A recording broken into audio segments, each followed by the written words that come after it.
الحمدللہ رب العالمین والصلاة والسلام علی خاتم النبیین اما بعد فاعوذ باللہ من الشیطان الرجیم بسم اللہ الرحمن الرحیم الصلاة والسلام علیک یا رسول اللہ وعلی آلک واصحابک یا حبیب اللہ الصلاة والسلام علیک یا نبی اللہ وعلی آلک واصحابک یا نور اللہ۔ سرکار مدینہ صلی اللہ تعالی علیہ وآلہ وسلم کا فرمان برکت نشان ہے کہ جو مجھ پر ایک بار درود پڑھے گا اللہ پاک اس پر 10 بار رحمتیں نازل فرمائے گا۔ سبحان اللہ، ایک بار درود پاک پڑھیے اور اللہ کی 10 رحمتیں حاصل کیجئے۔ ناظرین، سلسلہ ہے سیرت مصطفیٰ صلی اللہ تعالی علیہ وآلہ وسلم کے موضوع پر، جس میں ہم روزانہ اس وقت سیرت طیبہ کے کچھ پہلو سننے کی سعادت حاصل کرتے ہیں۔ آج کا جو موضوع ہے نہایت ہی خوبصورت، میرے آقا کی شان اور عظمت کو بیان کرنے میں ایک بہت ہی نمایاں وصف، آج اس کا ذکر خیر ہم سب سنیں گے اور اپنے دلوں میں محبت و عظمت مصطفیٰ صلی اللہ تعالی علیہ وسلم کو مزید بڑھائیں گے۔ پیارے آقا صلی اللہ تعالی علیہ وآلہ وسلم کا ایک بڑا ہی شاندار سیرت کا پہلو اور وصف مبارک یہ تھا کہ آپ تمام مخلوق میں سب سے زیادہ خوبصورت کلام کرنے والے تھے۔ کلام میں فصاحت ہو، بلاغت ہو، یا مختصر کلام میں بہت بڑی بات کہنا ہو، کسی بات کو خوبصورت اور بہترین انداز پر کسی تک پہنچانا ہو، غرض کے کلام کی جو بھی ممکنہ صورتیں ہو سکتی ہیں وہ ساری کی ساری میرے آقا صلی اللہ تعالی علیہ وسلم کے کلام مبارک میں پائی جاتی تھی۔ اہل عرب جس زمانے میں میرے آقا صلی اللہ تعالی علیہ وسلم کی پیدائش ہوئی، پوری دنیا کے اندر اپنی زبان اور کلام پر بڑا فخر کیا کرتے تھے، یہاں تک کہ غیر عرب کو وہ عجمی کہا کرتے تھے، اور عجمی کا مطلب ہے گنگا۔ گویا کہ ان کا یہ دعویٰ تھا کہ کلام تو ہمارا ہی ہے، گفتگو کرنے کا حق تو ہمارا ہی ہے، ہمارے علاوہ دیگر زبانیں بولنے والے تو گویا کہ گنگے ہیں، اگرچہ وہ بولتے ہیں لیکن ان کی گفتگو ہمارے معیار کو ہرگز نہیں پہنچ سکتی۔ عرب کے اندر، اور عرب کے اندر بھی خاص طور پر یہ جو قریش کا خاندان تھا، اپنی فصاحت و بلاغت کے اعتبار سے بڑا مضبوط اور مشہور مانا جاتا تھا۔ اور اس زمانے کے اندر یہ رواج تھا کہ لوگ جو شہروں میں ہوتے تھے، جہاں پر آبادیاں زیادہ ہوتی تھیں، جیسے کہ مکہ ایک شہر تھا، وہاں کے لوگ اپنے چھوٹے بچوں کو مضافاتی علاقوں میں، گاؤں میں، دیہات میں کہہ لیں، بھیجا کرتے تھے، کیونکہ دیہات کے لوگوں کی زبان زیادہ خالص ہوا کرتی ہے۔ شہروں کے اندر مختلف قبیلے، مختلف افراد، مختلف بولیاں بولنے والے لوگ چونکہ آباد ہوتے ہیں، اور ان کے اختلاط سے، ان کی مکسنگ سے کلام ویسا خالص نہیں رہ پاتا، اس لیے دیہات کے لوگوں کا کلام ہمیشہ اس زبان میں زیادہ خالص ہوا کرتا ہے۔ آج بھی اگر آپ غور کریں، مثال کے طور پر پنجابی ایک بڑی لینگویج ہے، شہروں میں بولی جانے والی اور دیہات میں بولی جانے والی زمین آسمان کا فرق۔ پشتو کوئٹہ اور پشاور میں بھی بولی جاتی ہے، اور وہاں سے 100، 200، 300 کلومیٹر دور اگر کسی مضافاتی علاقے میں، کسی پہاڑی علاقے میں، کسی چھوٹے گاؤں قصبے میں آپ چلے جائیں گے تو آپ کو فرق نظر آئے گا۔ اسی طرح ہندی کو لے لیں، اردو کو لے لیں، اور جو زبان جہاں پر پنپتی ہے، جو اس کا اصل ایریا ہوتا ہے، وہیں کی زبان سب سے زیادہ خالص ہوا کرتی ہے۔ تو بہرحال عرب جو ہے وہ اپنے بچوں کو بھیجا کرتے تھے اور اس بات پر فخر کیا کرتے تھے کہ ہمیں زبان پر بڑا عبور حاصل ہے۔ میرے آقا صلی اللہ تعالی علیہ وآلہ وسلم نے خود اپنے کلام کے بارے میں بڑی ہی خوبصورت بات ارشاد فرمائی۔ سیرت ابن ہشام کی روایت کے مطابق میرے آقا صلی اللہ تعالی علیہ وسلم نے ارشاد فرمایا، انا اعربکم، انا قرشی واسترضعت فی بنی سعد بن بکر۔ مراد یہ ہے کہ میرے آقا صلی اللہ تعالی علیہ وسلم نے ارشاد فرمایا کہ میں تم میں سب سے زیادہ عربی جاننے والا ہوں، میں قریشی ہوں، اور میری جو رضاعت ہے، میرے جو بچپن کے دن گزرے ہیں وہ بنو سعد کے قبیلے کے اندر گزرے ہیں۔ اس کی وضاحت کے اندر علماء نے فرمایا کہ عرب کے اندر بھی قریش اور ان میں بھی بنی سعد جو یہ قبیلہ تھا وہ لینگویج کے اعتبار سے، کلام اور گفتگو کے اعتبار سے بڑا ماہر سمجھا جاتا تھا۔ ایک مرتبہ حضرت سیدنا صدیق اکبر رضی اللہ تعالی عنہ، جو کہ خود بڑی شان والے ہیں اور دنیا کے بہت سارے لوگوں سے، علاقوں سے واقف تھے، عرض کرتے ہیں کہ یا رسول اللہ صلی اللہ تعالی علیہ وسلم، میں نے بہت لوگوں کو دیکھا، بہت علاقوں کے بارے میں معلومات ہیں، جانتا ہوں، لیکن آپ سے بڑھ کر مہارت کسی کے اندر نہ پائی۔ تو میرے آقا صلی اللہ تعالی علیہ وسلم نے اسی بات کو ارشاد فرمایا کہ میں قریش سے ہوں اور میرا جو بچپن ہے وہ بنو سعد کے قبیلے کے اندر گزرا ہے۔ یہ تو تھی میرے آقا صلی اللہ تعالی علیہ وآلہ وسلم کی زبان حق کے ترجمان کی بات۔ آگے بڑھتے ہیں تو جب میرے آقا صلی اللہ تعالی علیہ وسلم کا کلام عرب نے سنا تو حیران و ششدر رہ جایا کرتے تھے۔ بڑے بڑے شعراء، بڑے بڑے بلیغ کلام کرنے والے جب کلام مصطفیٰ صلی اللہ تعالی علیہ وسلم سنتے تو اپنی زبانیں بند کر لیا کرتے تھے، ٹھہر جایا کرتے تھے۔ کلام رسول صلی اللہ تعالی علیہ وسلم جب ہوتا تو صرف ہمتن گوش ہو کر سنا کرتے تھے۔ میرے آقا صلی اللہ تعالی علیہ وآلہ وسلم کا کلام مبارک ہر طرح کے ابہام سے پاک تھا، سننے والے کو تشنگی باقی نہ رہتی تھی۔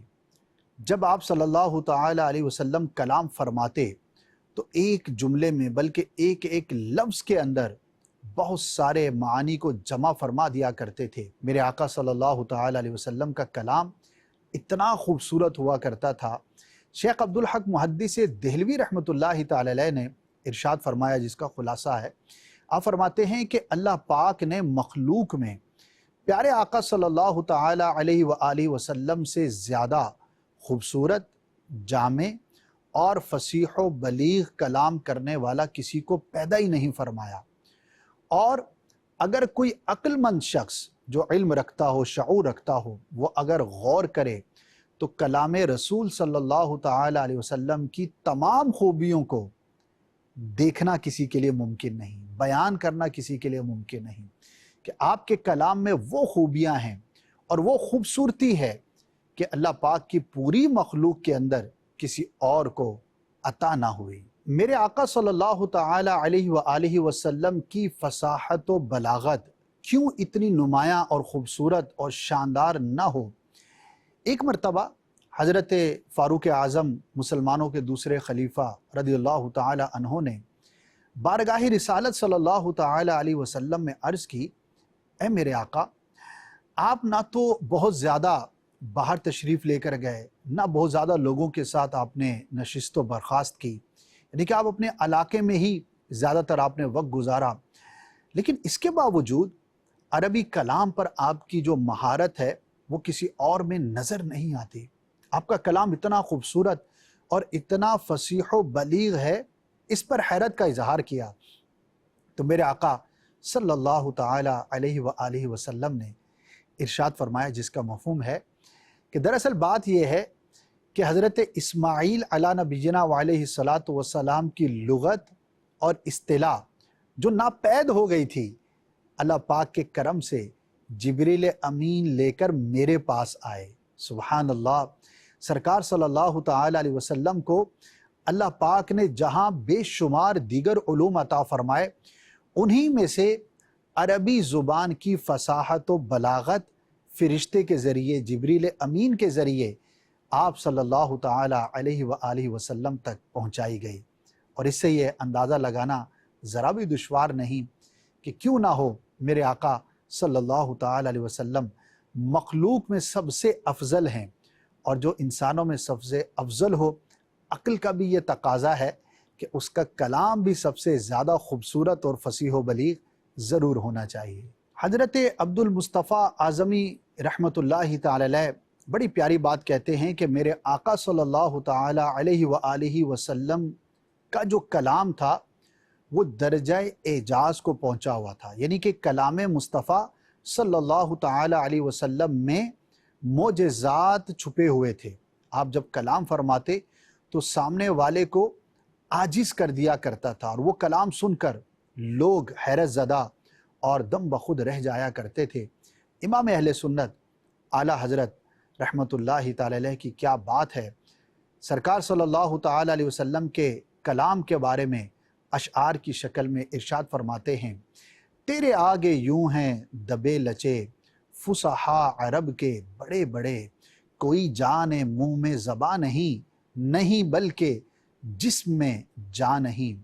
وہ زباں جس کو سب کن کی کنجی کہیں، اس کی نافذ حکومت پہ لاکھوں سلام، اس کی پیاری فصاحت پہ بے حد درود، اس کی دلکش بلاغت پہ لاکھوں سلام۔ سبحان اللہ، یہ 3 اشعار کتنے خوبصورت انداز پر پیارے آقا صلی اللہ تعالی علیہ وآلہ وسلم کے کلام مبارک کو بیان کرتے ہیں۔ واقعی جب یہ سنتے ہیں تو دل جھوم اٹھتا ہے۔ حضرت علامہ بدر الدین عینی رحمۃ اللہ تعالی علیہ ارشاد فرماتے ہیں کہ پیارے مصطفیٰ صلی اللہ تعالی علیہ وسلم کی ایک خصوصیت جوامع الکلم ہونا بھی ہے، اور جوامع الکلم کا مطلب یہ ہے ایسا کلام جو مختصر ہو لیکن اس کے معنی بہت زیادہ وسیع ہوں۔ اللہ پاک نے پیارے آقا صلی اللہ تعالی علیہ وآلہ وسلم کو ایسے جملے اور ایسے کلمات بولنے پر قدرت عطا فرمائی کہ جو مختصر ہیں لیکن ان کے معنی اور مفاہیم میں پچھلی کئی کتابوں کے بہت بڑے بڑے جو مفاہیم ہیں وہ چھپے ہوئے۔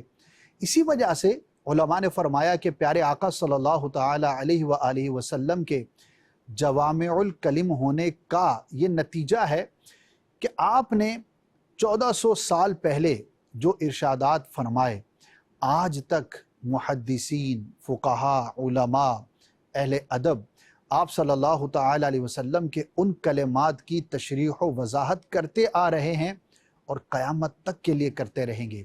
یہ اتنا کچھ لکھا جانا، اتنی شروحات کا ہونا، اتنی تفاسیر کا، اتنے مضامین کا ہونا، اس بات کی واضح علامت و نشاندہی کرتی ہے کہ وہ جو کلام ہے وہ کیسا معنی خیز ہے اور مختصر الفاظ کے اندر بہت کچھ بیان کر دیا گیا ہے۔ ناظرین، آپ بڑھتے ہیں پیارے آقا صلی اللہ تعالی علیہ وسلم کے جوامع الکلم کے کچھ نمونوں کی طرف۔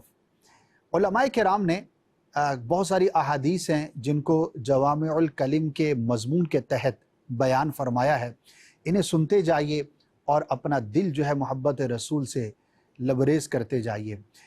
ایک شخص نے حاضر ہو کر عرض کیا، یا رسول اللہ صلی اللہ تعالی علیہ وسلم، مجھے کچھ ایسی نصیحت فرمائیے کہ جس پر میں زندگی بھر عمل کرتا رہوں، یعنی کہ نصیحت ایسی ہو، اس کا معنی اور مفہوم اتنا طویل ہو کہ میں ساری زندگی اس پر عمل کرتا رہوں، لیکن ہونا مختصر چاہیے۔ تو میرے آقا صلی اللہ تعالی علیہ وسلم نے صرف ایک کلمہ ارشاد فرمایا، لا تغضب، معنی غصہ مت کر۔ یہ ایک ایسا کلمہ ہے، ایک ایسی نصیحت ہے کہ جس پر انسان اپنی ساری زندگی گزار سکتا ہے۔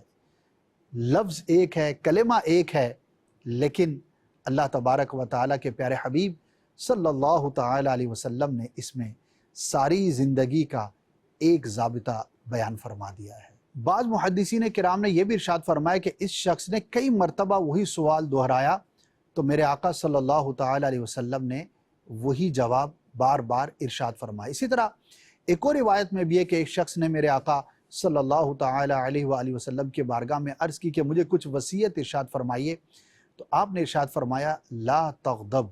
تو وہ کہتا ہے کہ میں غور کرتا رہا اور اس کے معنی کی گہرائی کو دیکھتا رہا کہ ہر شر کو جمع کرنے والی جو شے ہے وہ غصہ ہی تو ہے۔ گویا کہ انسان اگر غصہ لانے والے اسباب سے زندگی بھر اپنے آپ کو بچاتا رہے تو یہ اس کی زندگی کو گزارنے کے لیے ایک بہترین طریقہ اور صورت جو ہے وہ ہو سکتی ہے۔ تو ساری زندگی کے بارے میں جو نصیحت اور وصیحت آپ نے ارشاد فرمائی، صرف اس کا مختصر کلام دیکھیے، لا تغضب ارشاد فرمایا۔ ایک اور بہت ہی پیاری حدیث پاک جسے علماء نے جوامع الکلم میں شمار کیا ہے، میرے آقا صلی اللہ تعالی علیہ وآلہ وسلم نے ارشاد فرمایا، من لا یرحم لا یرحم، جو بندوں پر مخلوق پر رحم نہیں کرتا اس پر رحم نہیں کیا جائے گا۔ اللہ اکبر، کتنا خوبصورت اور کتنا جامع کلام ہے۔ اگر اس کی گہرائی پر ہم غور کرتے چلے جائیں تو انسانوں کے آپس کی معاشرت کے ایک پورے چیپٹر کو گویا کہ بیان کر دیا گیا۔ آپ کے پاس طاقت ہے، آپ کے پاس پیسہ ہے، آپ بڑے ہیں، آپ کے پاس منصب ہے، آپ کے پاس اتھارٹی ہے، آپ کچھ بھی ہیں، آپ پر لازم ہے کہ لوگوں پر رحم کریں، کہ جو لوگوں پر رحم نہیں کرتا اس پر رحم نہیں کیا جاتا۔ اللہ پاک بھی اس پر رحم نہیں فرماتا۔ اب اس کو فلپ سائیڈ اگر ہم غور کریں تو جو رحم نہیں کرتا اس پر رحم نہیں کیا جاتا، یہ کتنی ڈرانے والی بات ہے۔ ایک جملے کے اندر میرے آقا صلی اللہ تعالی علیہ وسلم نے انسان کی زندگی میں پیش آنے والے ہزاروں مقامات کے بارے میں گویا کہ رہنمائی ارشاد فرما دی۔ آپ کی اور میری زندگی میں بھی بہت سارے مواقع آتے ہیں کہ ہم چاہیں تو کسی پر رحم کریں اور چاہیں تو ہم بے رحمی سے پیش آئیں۔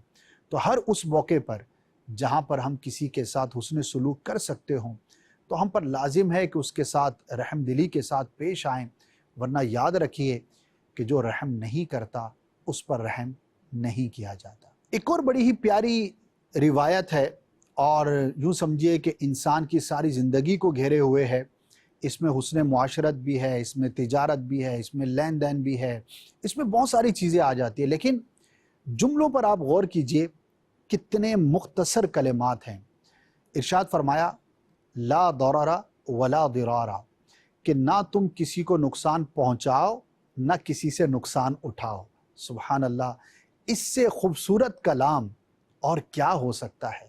نہ کسی کو نقصان پہنچاؤ، جب تمہارے پاس کوئی اتھارٹی ہے، طاقت ہے، کوئی موقع ہے، تم کسی کو نقصان پہنچا سکتے ہو تو اپنے ہاتھ کو روکو، اپنی زبان کو روکو، اپنے پاؤں کو روکو، اپنے ہر اس عمل سے باز آؤ جو کسی کے لیے نقصان کا باعث ہو سکتا ہو، لیکن نقصان اٹھانا بھی عقل مندی نہیں۔ مسلمان کی شان یہ ہے کہ نہ وہ نقصان پہنچاتا ہے نہ نقصان اٹھاتا ہے۔ بے وقوف نہیں ہونا چاہیے، مومن کو، مسلمان کو ہوشیار ہونا چاہیے۔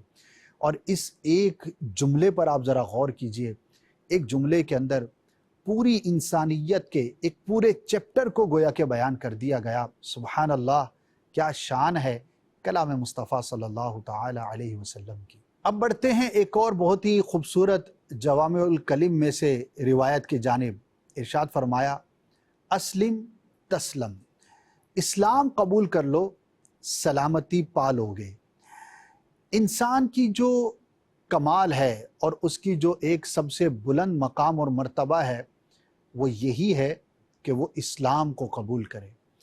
اسلام کو قبول کیے بغیر، اللہ کے دین کو قبول کیے بغیر، توحید و رسالت کو مانے بغیر، اسلام کے تمام تقاضوں کو پورا کیے بغیر کوئی بھی شخص کامیاب نہیں ہو سکتا۔ ظاہری طور پر ہو سکتا ہے کہ دنیا کے اندر کچھ عرصے کے لیے کوئی بہت اچھی زندگی گزار لے، لیکن اسلام صرف اس دنیا کی بات نہیں کرتا۔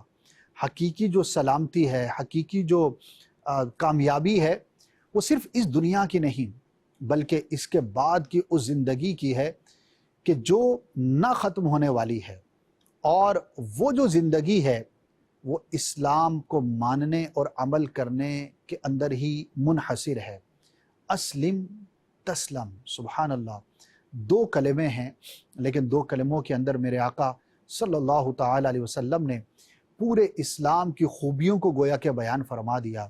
اسی لیے ایمان پر استقامت کی ہم دعا کرتے ہیں۔ جو پیدائشی مسلمان ہے اس کی تو کیا ہی بات ہے، اور وہ شخص کہ جو پہلے مسلم نہ تھا لیکن وہ اسلام میں آ گیا تو گویا کہ اسلام کے دامن رحمت میں آنے کے بعد ہر طرح کی سلامتی اس کے حق میں ہو گئی۔ وقتی طور پر ہو سکتا ہے کہ اسلام کی وجہ سے، مسلمان ہونے کی وجہ سے کوئی پریشانی کا سامنا کرنا پڑے، لیکن حقیقت میں وہ بھی نعمت ہے۔ اگر اسلام کے قبول کرنے اور اسلام میں آنے کی وجہ سے کسی آزمائش کا سامنا کرنا پڑے تو اللہ تبارک و تعالی اس پر بھی اجر عطا فرماتا ہے۔ اور دنیا کے اندر جو آزمائش ہے وہ بڑی عارضی سی ہے۔ انسان کتنا جیے گا؟ 20-25 سال، 30 سال، 50 سال، 100 سال، کتنا جیے گا؟ اور اس کے بعد کی جو زندگی ہے وہ کتنی ہے؟ کیا 100 سال کی ہے؟ کیا 1000 سال کی ہے؟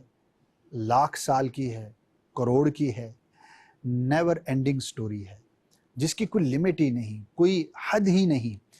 تو اسلام ہی وہ دین ہے کہ جسے قبول کرنے کے بعد اس دنیا میں بھی سلامتی اور ہمیشہ ہمیشہ کی زندگی کی کامیابی اور سلامتی نصیب ہوتی ہے۔ اسلام کی خوبی اور خوبصورتی کو بیان کرنے کے لیے اس سے خوبصورت کلمات اور کیا ہو سکتے ہیں۔ سبحان اللہ، ہم اللہ پاک کی بارگاہ میں دعا کرتے ہیں کہ یا اللہ عز و جل، تو نے ہمیں اسلام کی دولت سے مالا مال فرمایا، ہمیں سلامتی والی زندگی عطا فرما اور اسلام پر استقامت عطا فرما کہ مرنے کے بعد بھی ہمارے ساتھ وہی معاملہ ہو جو اپنے اسلام قبول کرنے والے بندوں کے ساتھ تو معاملہ فرماتا ہے۔ ایک اور بڑی ہی پیاری حدیث پاک اب آپ کے سامنے پیش کرتا ہوں، اسے بھی علماء نے جوامع الکلم میں شمار کیا ہے، اور وہ حدیث پاک ہے انما الاعمال بالنیات۔ تھوڑی سی وضاحت عرض کر دوں کہ جو مکمل حدیث ہے وہ تو کچھ طویل ہے، لیکن صرف یہ حدیث پاک کا جو حصہ ہے، اور میں کہوں کہ مسلمانوں کا بچہ بچہ جانتا ہے تو شاید غلط نہ ہوگا، انما الاعمال بالنیات، اس ایک حدیث پاک پر، اس ایک اصول پر اسلام کے دین کے فقہ کے ہزاروں مسائل استنباط کیے جاتے ہیں، بیان کیے جاتے ہیں، کیونکہ ہماری زندگی، ہم جو بھی کام کرتے ہیں اس میں نیت ایک بنیادی شے ہے، اور نیت کے بدلنے سے احکامات تبدیل ہو جاتے ہیں۔ دو طرح کے احکامات ہیں، بعض احکامات تو وہ ہیں کہ جس میں نیت فرض کے درجے میں ہے، شرط کے درجے میں ہے، کہ اگر نیت نہ ہوگی تو وہ سرے سے عمل ہی نہیں مانا جائے گا۔ مثال کے طور پر نماز میں نیت کرنا یہ شرط ہے، اگر نیت ہی نہ ہوگی تو نماز ہی نہ ہوگی۔ اسی طرح سے تیمم میں بھی پاکی حاصل کرنے کی نیت کرنا یہ لازم ہے، ضروری ہے، فرض ہے، اگر کوئی نہیں کرے گا تو تیمم ہی نہیں ہوگا۔ اور بعض احکامات وہ ہیں کہ جن کی بنیاد میں شرط اور فرض کے طور پر تو نیت نہیں ہے، لیکن اس پر اجر، اس پر ثواب، اس کی تکمیل، اس کی قبولیت، اس کی فضیلت، اس پر ملنے والا ثواب وہ نیت پر منحصر ہے۔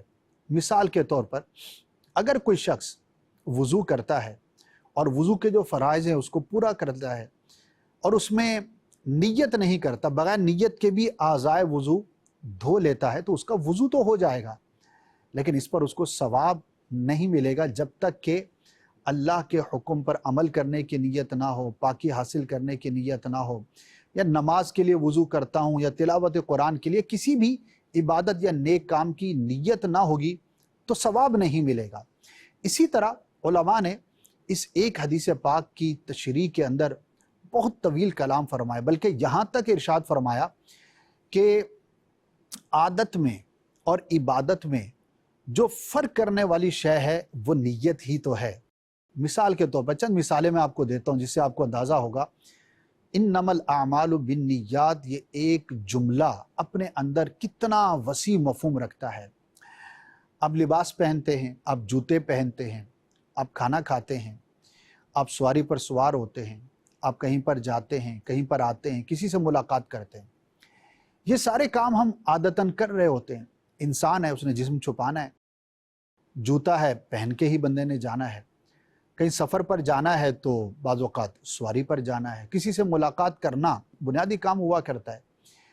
اگر ان سب کاموں کے اندر نیت نہیں ہوگی تو یہ ہماری عادت ہے، عادتاً ہم کریں گے، اس پر کوئی ثواب نہیں ہے، نہ کوئی گناہ ہے، مباح کے درجے میں ہے۔ لیکن اگر کوئی اس لیے اپنا جسم پر کپڑے پہنتا ہے کہ ستر کو چھپانا میرے رب کا حکم ہے، سنت کی نیت سے لباس پہنتا ہے، جوتے سنت کے مطابق پہنتا ہے، اسی طرح کسی سے ملنے کے لیے جاتا ہے تو حسن سلوک کی نیت سے جاتا ہے، اگر سواری پر سوار ہوتا ہے تو سنت کے مطابق ہوتا ہے، دعا پڑھ لیتا ہے، کوئی اچھی نیت شامل کر لیتا ہے، تو یہ جتنے کام ہیں حسن نیت کی وجہ سے عادت کے بجائے عبادت میں شمار ہوں گے، یعنی کہ ان پر بھی اللہ پاک ہمیں ثواب عطا فرمائے گا۔ یہ میں نے آپ کو 3-4 مثالیں دی، آپ اگر غور کریں تو ہماری زندگی کے اندر ہزاروں کام ایسے ہیں کہ اگر اس میں ہم اچھی نیت کرنے میں کامیاب ہو جائیں تو وہ عمل کہ جس پر نہ ثواب تھا نہ گناہ تھا وہ ہمارے لیے اجر و ثواب کا باعث ہو جائے گا۔ کیوں؟ انما الاعمال بالنیات، اعمال کا دار و مدار نیتوں پر ہے۔ اللہ پاک ہمیں اپنی نیتوں کی اصلاح کرنے کی توفیق عطا فرمائے، اور یہ حدیث پاک اتنی بڑی ہماری رہنما ہے کہ قدم قدم پر ہمیں اپنی نیت کا امتحان لینا چاہیے، غور و فکر کرنا چاہیے، میں یہ کام کیوں کر رہا ہوں۔ ایک لمحے کو رک کر اگر بندہ اپنی نیت کی اصلاح کرنے میں کامیاب ہو جائے تو وہ بے شمار ثواب کا حقدار ہوگا، اور اگر یہی نیت خراب ہو جائے تو بڑا اچھا کام بھی برا ہو جاتا ہے۔ اگر آپ نے اللہ کی راہ میں خرچ کیا اور ریاکاری کی نیت کر لی تو وہی کام جو کہ ثواب دلا سکتا تھا اب گناہ کا کام ہو گیا۔ تو یہ نیت دیکھیے کتنی امپورٹنٹ ہے، اور میرے آقا صلی اللہ تعالی علیہ وسلم نے ایک جملے کے اندر گویا کہ ہزاروں مسائل کو بیان فرما دیا، انما الاعمال بالنیات۔ علماء کرام نے اس موضوع پر بہت طویل کلام فرمایا ہے اور بہت ساری روایات کو بیان فرمایا ہے۔ آخری بیان کر کے میں اپنے سلسلے کو اختتام کی طرف لے کے جاؤں گا۔ ارشاد فرمایا الدین النصیحہ، دین بھلائی کا نام ہے۔ اللہ اکبر۔ انسان کی ساری زندگی، ہمارا پورا دین، مکمل ضابطہ حیات بھلائی اور خیرخواہی کا ہی نام ہے۔ ہر وہ کام جو کہ بھلائی ہے، جو خیرخواہی ہے، وہ دین ہے، اور ہر وہ کام جو برائی ہے اور جس سے کسی مسلمان کو یا کسی شخص کو محروم کیا جائے وہ دین نہیں۔ دین ہے ہی خیرخواہی کا نام، دین ہے ہی بھلائی کا نام۔ وہ کسی کی مدد کر کے ہو، کسی کی اصلاح کر کے ہو، کسی کو علم بتا کر ہو، کسی کو ظلم سے بچا کر ہو، کسی کو مشکل میں مدد کر کے ہو، کسی بھی طرح سے ہو، دین پورے کا پورا خیرخواہی اور بھلائی کا نام ہے۔ دو کلمات ہیں، الدین النصیحہ، لیکن اس کے معنی پر اگر غور کرتے ہیں تو جوامع الکلم کا ایک سمندر نظر آتا ہے۔ ناظرین، اس موضوع پر میں عرض کروں گا کہ اگر آپ کتب احادیث کو پڑھیں گے اور اس موضوع پر کتابیں آپ ڈھونڈنے جائیں گے تو انشاءاللہ آپ کو بہت ساری کتابیں مل جائیں گی، اور اس سے پڑھنے سے ہمیں پیارے آقا صلی اللہ تعالی علیہ وسلم کی سیرت کا ایک اور پہلو اور نمایاں خصوصیت کا بھی علم ہوا کہ ہمارے آقا صلی اللہ تعالی علیہ وسلم کا کلام عام لوگوں کے مقابلے میں بہت زیادہ مختلف تھا۔ عام کیا، دنیا میں کوئی کتنا ہی خاص کیوں نہ ہو، جب اس کے کلام کو میرے آقا صلی اللہ تعالی علیہ وسلم کے کلام کے سامنے پیش کیا جائے گا تو میرے آقا صلی اللہ تعالی علیہ وسلم کا کلام بے مثل اور بے مثال نظر آئے گا، کیونکہ میرے آقا صلی اللہ تعالی علیہ وسلم کی ذات پاک ہی میرے رب نے بے مثل و بے مثال پیدا کی ہے۔ اللہ پاک ہمیں پیارے آقا صلی اللہ تعالی علیہ وسلم کی سچی پکی محبت عطا فرمائے، اور سیرت کو پڑھنے اور جو ہمارے عمل کرنے کی چیزیں ان پر عمل کرنے کی توفیق عطا فرمائے۔ آمین بجاہ النبی الامین صلی اللہ علیہ وسلم۔ قرآن تو ایمان بتاتا ہے، ایمان